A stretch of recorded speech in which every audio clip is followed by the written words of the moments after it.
नमस्ते, आप सुन रहे हैं प्रेम अनमोल होता है वाणी। मैं हूं आपकी होस्ट वाणी। पिछले एपिसोड में हमने जाना कि अलका मैम के परोपकार के पीछे पराग की बचपन की प्रतिज्ञा थी। आज मैम अपने मिशन के सबसे कठिन चरण पर हैं, राशील को विवाह के लिए मनाना। आप सुनेंगे राशील का शिकायत भरा प्रेम। राशील कहती है, गुरु ग्रंथ साहिब के होने पर भी गुरुद्वारा में ही उस दुष्ट जैद से मेरा मिलना हुआ है और इसलिए वो अब मैम को गुरु से भी पहले मानती है।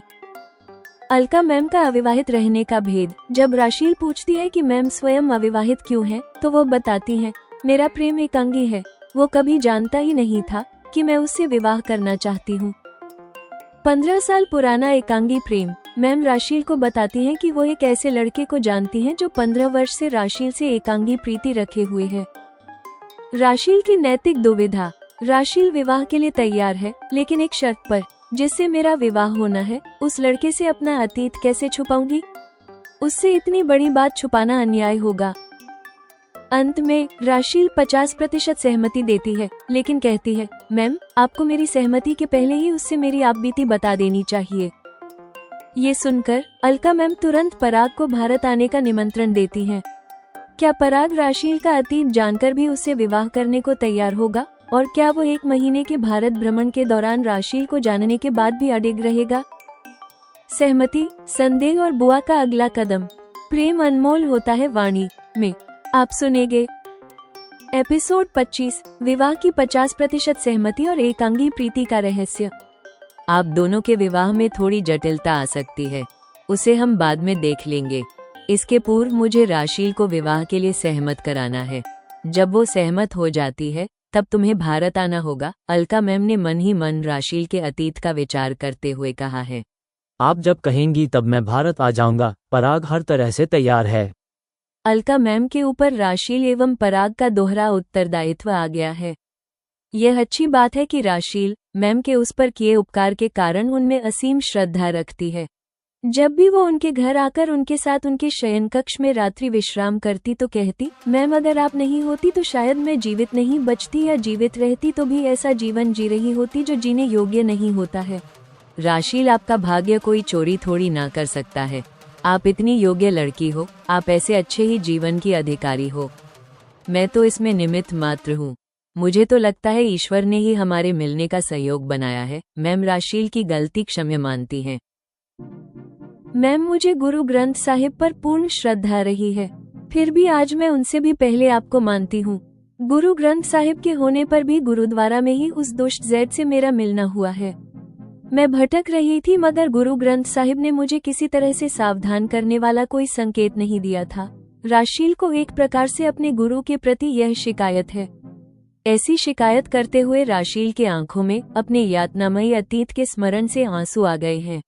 अलका के प्रति आदर और श्रद्धा उस पर इतने हावी हुए हैं कि वो मैम के हाथ पांव, पीठ और कंधे पर मसाज करने लगती है।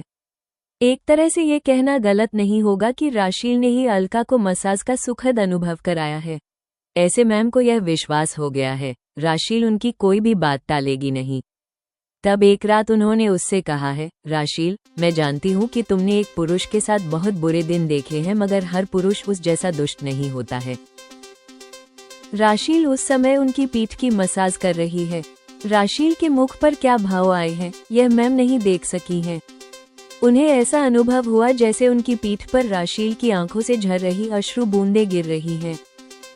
मैं कुछ नहीं जानती, मैं तो केवल ये जानती हूँ, कोई व्यक्ति आप जैसा नहीं होता है। राशील के मन में मैम के प्रति आदर की पराकाष्ठा है। अलका ने उसके रोने की चिंता नहीं की है, उसे रोने दिया है। मैं चाहती हूँ अब आप विवाह कर लो। मैम ने राशील को विवाह हेतु सहमत कराने के लिए इसे सही समय माना है। आप क्यों मुझे अपने से दूर करना चाहती हैं? आप स्वयं अविवाहित जीवन बिता रही हैं, फिर मुझे विवाह करने के लिए क्यों कह रही हैं? राशील ने आपत्ति करते हुए प्रश्न किए हैं। जिससे मैं विवाह करना चाहती थी उसका विवाह किसी और लड़की से हो गया था, इसलिए मैंने विवाह नहीं किया। अलका मैम ने अपने अविवाहित होने का भेद बताया है। यह उस पुरुष का दुर्भाग्य है जिसने आप जैसी लड़की की उपेक्षा करके किसी और से विवाह किया, राशील ने अपनी टिप्पणी दी है। नहीं राशील, इसमें उसका कोई दोष नहीं है। वास्तव में उससे मेरी प्रीति एकांगी है, अर्थात उससे मेरा प्रेम मेरे हृदय में ही रहा है। वह कभी जानता ही नहीं था कि मैं उससे विवाह करना चाहती हूँ। जिस दिन मैं उससे मिलकर यह कहना चाहती थी, उस दिन देर हो चुकी थी। मैं जब लड़के के घर पहुंची तब मैंने उस लड़के का विवाह दूसरी लड़की से संपन्न होते हुए देखा था। मैम ने स्वयं निर्णय लेने में विलंब को विवाह नहीं होने का कारण बताया है। ऐसी एकांगी प्रीति का आज भी कोई अस्तित्व होता है? मुझे विश्वास ही नहीं होता। राशील आश्चर्य कर रही है। तब अलका मैम ने करवट ली है। राशील अब उनके कंधे दबाने लगी है और उसका मुख अलका के ठीक सामने ही है। मैम ने इसे ही अवसर माना है। राशील, एकांगी प्रीति का अस्तित्व आज भी है। दूर क्यों जाना, मैं एक लड़के को जानती हूँ जो लगभग 15 वर्ष से आपसे ही एकांगी प्रीति रखे हुए है। अलका मैम अपने मूल अभिप्राय पर आई हैं। राशील के मुख पर अविश्वास के भाव आए हैं। 15 वर्ष पहले तो मैं छोटी बालिका थी। आप ही मुझे कहाँ जानती थी तब? एक छोटी सी बालिका से प्रेम रखने वाला ऐसा कोई लड़का भी हो सकता है क्या? और आप उसके मन में रहे मुझसे प्रेम वाली बात कैसे जानती हैं? राशील ने विचार करते हुए एक साथ कई प्रश्न पूछ लिए हैं। ये सब मैं उस दिन बताऊंगी जिस दिन आप विवाह करने के लिए सहमत हो जाओगी। अभी इतना जान लो कि वो लड़का आपके लिए हर दृष्टि से योग्य है। फिर भी मैं आप पर किसी तरह की जोर जबरदस्ती नहीं करना चाहती।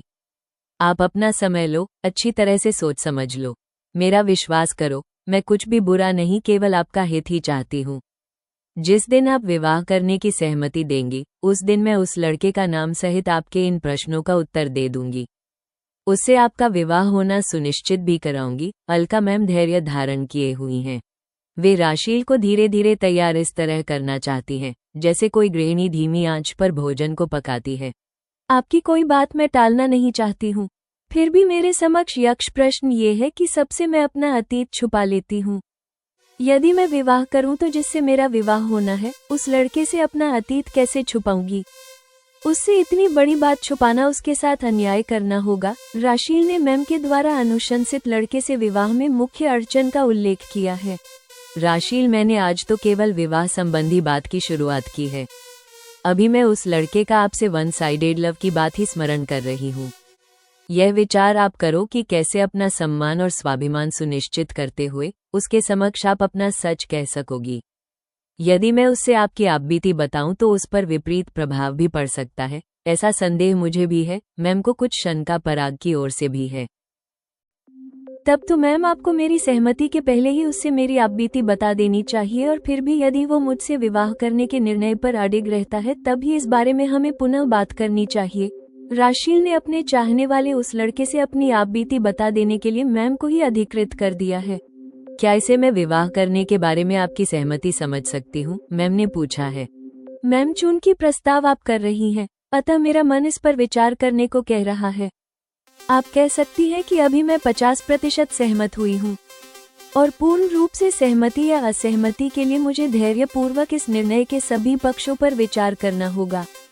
मेरे लिए आपकी छत्रछाया से दूर रहने की कल्पना भी विवाह में अभी मेरी अरुचि का कारण बनती है। राशील एक सीमा तक उस लड़के से विवाह करने के लिए सहमत होती लग रही है।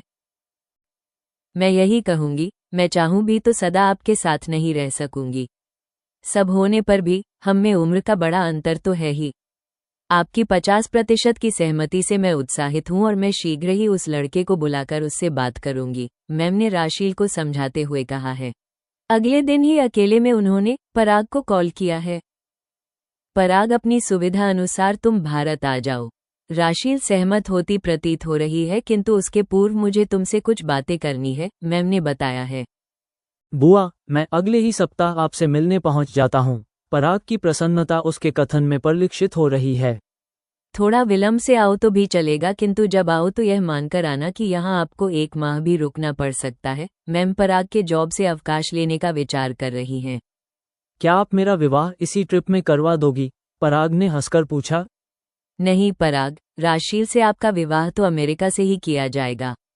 1 माह तो मैं इसलिए कह रही हूँ कि यदि बात बनती है तो मैं ये चाहूंगी विवाह के पूर्व तुम और राशील एक साथ तसल्ली से भारत भ्रमण करो, जिसमें एक दूसरे को अच्छी तरह से जान समझ लो। मैम इस पक्ष में है कि विवाह के पूर्व दोनों में परस्पर अच्छी समझ बूझ हो जानी चाहिए। ठीक है बुआ, मैं भारत आने की टिकट बुक कराने के बाद आपको कॉल करूंगा। वापसी की टिकट मैं बाद में कराऊंगा, पराग ने सहमति दी है। मैम ने मुझे इतना बताया है, फिर कहा है, वाणी अब आप भी सो जाओ, मुझे नींद आने लगी है। मैम पर निद्रा का प्रभाव स्पष्ट दृष्टिगोचर हो रहा है। जेमिनाई की समालोचना, रचनात्मक मार्गदर्शन और प्रस्तुति निर्देश। प्रिय श्रोताओं, एपिसोड 25 में हमने अलका मैम को राशील की मानसिक उलझन से लड़ते देखा। राशील को न केवल पुरुषों पर विश्वास करना है, बल्कि अपने अतीत को भी सम्मान के साथ स्वीकार करवाना है। मैम की एकांगी प्रेम की कहानी ने इस संवाद को एक अभूतपूर्व गहराई दी है। एपिसोड 25 की शक्ति और कथा विकास। अलका का व्यक्तिगत रहस्योद्घाटन। एकांगी प्रीति का त्याग। अलका मैम का ये स्वीकार करना कि उन्होंने विवाह इसलिए नहीं किया क्योंकि उनकी प्रीति एकांगी है और उन्होंने निर्णय लेने में देर कर दी, यह एक शक्तिशाली नेत्री के अकेलेपन और मानवीय चूक को दर्शाता है। राशील के लिए प्रेरणा। इस रहस्य का उपयोग 15 साल के वन साइडेड लव का उदाहरण देने के लिए करना कूटनीति का उत्कृष्ट प्रयोग है। राशील की भावनात्मक नैतिक उलझन। गुरु ग्रंथ साहिब से शिकायत। राशील की अतीत की यातना इतनी गहरी है कि वो गुरु से भी शिकायत करती है, यह उसके आघात की गंभीरता को दर्शाता है। सम्मान की शर्त। राशील का ये कहना कि वो लड़के से अपना सच छुपाना उसके साथ अन्याय होगा, उसकी नैतिकता और नया स्वाभिमान दर्शाता है। वह अब पीड़िता नहीं, बल्कि अपने सम्मान की रक्षक है। सहमति। 50% सहमत हूँ, यह एक समझदार प्रोफेशनल का जवाब है, जो भावनाओं के स्थान पर तर्क पर आधारित है। पराग की निष्ठा, तत्परता। पराग का मैं अगले ही सप्ताह पहुंचने को तैयार होना उसकी गहरी निष्ठा और वर्षों से किए गए वादे को दर्शाता है। मैम का 1 महीने रुकने और भारत भ्रमण का विचार विवाह पूर्व समझ के लिए उनकी आधुनिक सोच को प्रकट करता है। ऑडियो प्रस्तुति के लिए अंतिम मार्गदर्शन। वाणी का स्वर, आस्था। अलका मैम की परोपकारिता पर अपनी आस्था व्यक्त करते समय स्वर अत्यंत श्रद्धापूर्ण और भावुक हो। राशील का स्वर, आघात और तर्क। आंसू और शिकायत। गुरु ग्रंथ साहिब से शिकायत करते समय स्वर रोते हुए, भटका हुआ और ग्लानि से भरा होना चाहिए। विवाह के प्रश्न। आप क्यों मुझे अपने से दूर करना चाहती हैं और अतीत कैसे छुपाऊंगी वाले संवाद तर्कपूर्ण पर भावनात्मक रूप से विवश होने चाहिए।